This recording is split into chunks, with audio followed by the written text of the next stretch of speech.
Hey gardeners, welcome to today's video. Today we're going to be talking about ways that you can understand reptiles' body language. This is going to be super helpful for people that are new to the hobby and don't understand how to handle reptiles and are trying to become more comfortable. And it also will be for people that have reptiles, just to pay attention to little things, because sometimes certain behaviors can mean that an animal is sick or injured. So hopefully this can be helpful for anyone that keeps reptiles. The first thing that we're going to talk about is the reptile's body language when it feels fearful or threatened.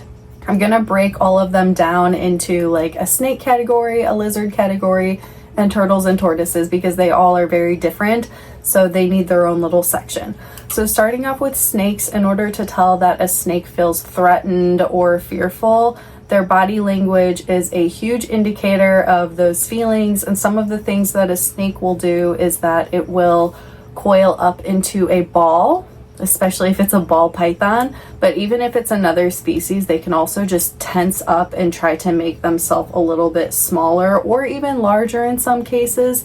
Either way, they'll be really tense because they're trying to either show you that they're really big and scary, or they're just trying to shrink up and protect their bodies and get away from you. A very common behavior that most people are going to be aware of is that they will hiss at you.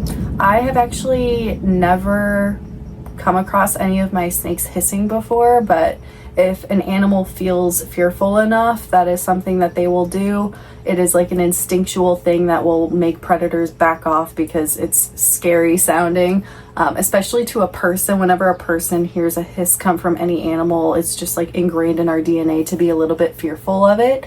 So again, it's just the snake trying to be fearful and try to make you scared of it so that way you'll leave it alone. Obviously, if a snake is feeling fearful or threatened, one of the main things it's going to do is strike at you and try to bite you, because it really only has that as a defense.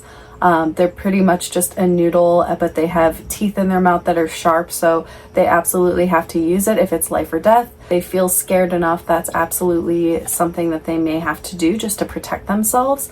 So if you are noticing an S shape behind the snake's head, that typically means that they are in a striking position. They do that while they're about to eat, and they do it before they're about to bite someone just to protect themselves. So that is another thing that they'll do with their body that you can kind of read, especially if they're tensed up and you're noticing that they have that S behind their head.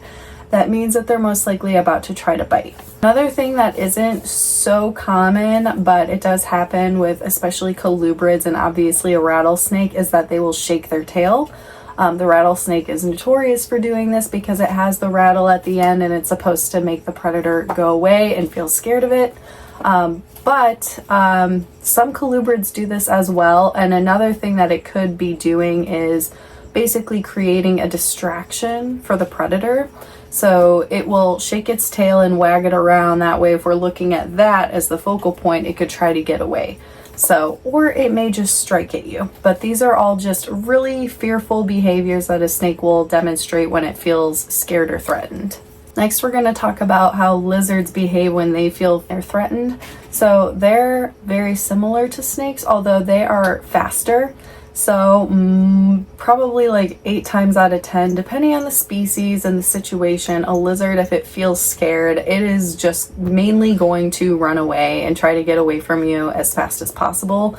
So that's very common. If it is a lizard like a chameleon, they're less inclined to run because chameleons are much slower species.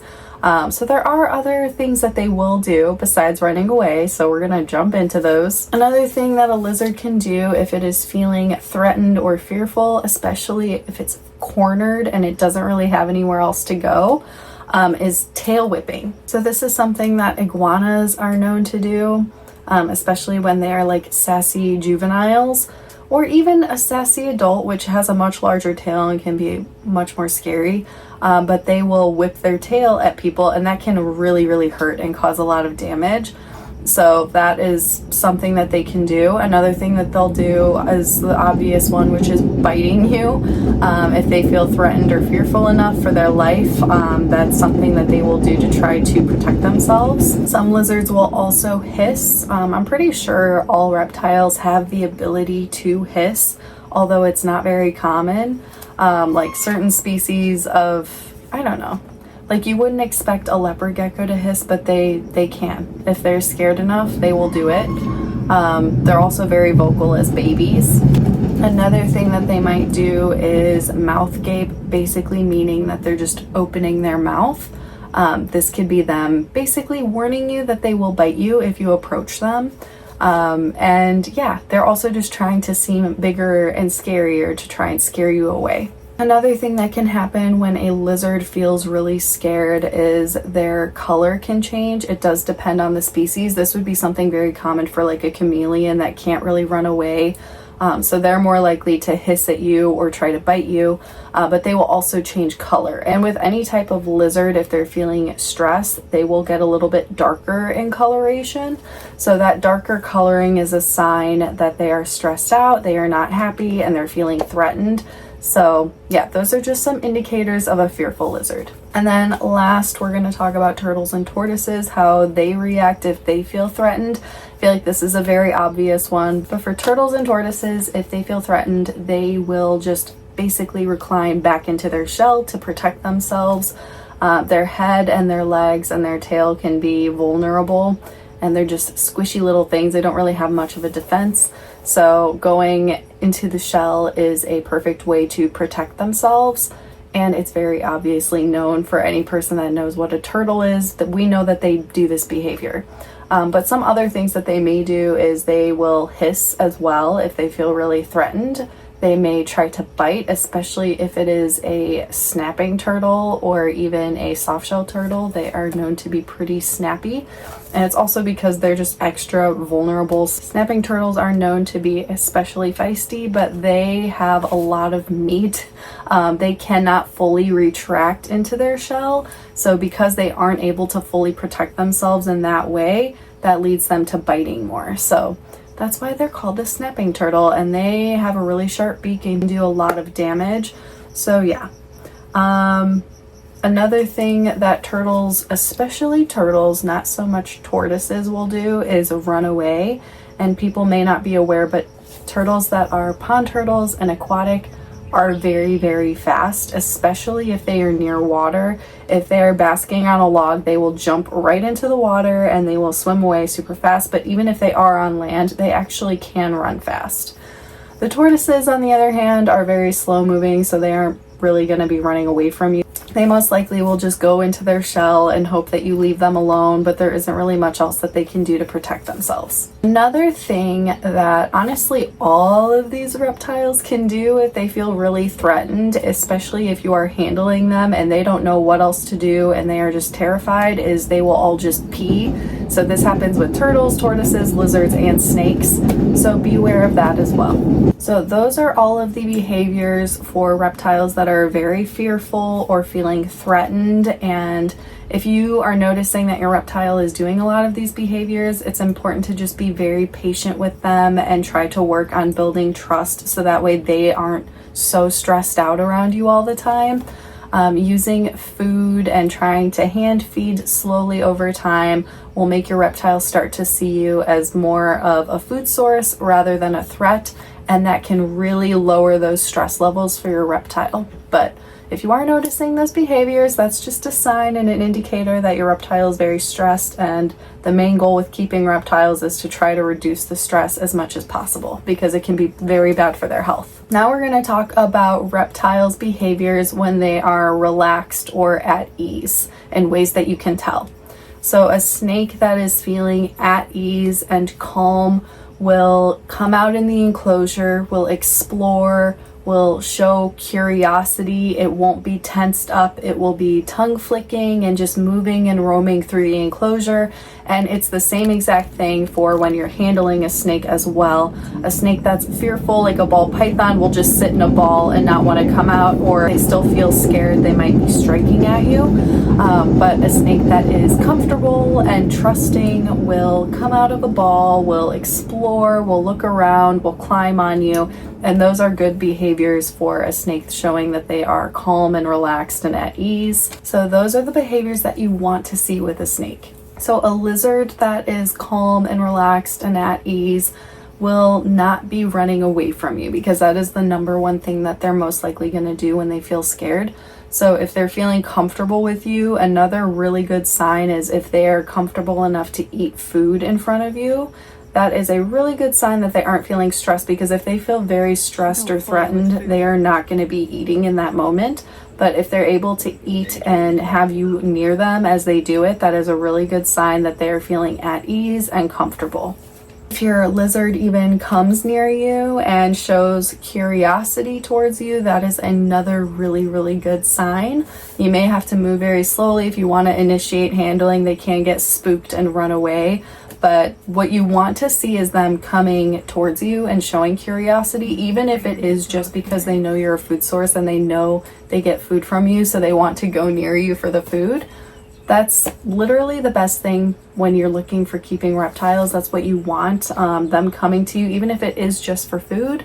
That just means they aren't stressed and they want some food. So that's a really good sign that it's relaxed and at ease and it feels comfortable around you. A turtle and a tortoise, they typically, especially turtles, aquatic turtles, they want to be left alone.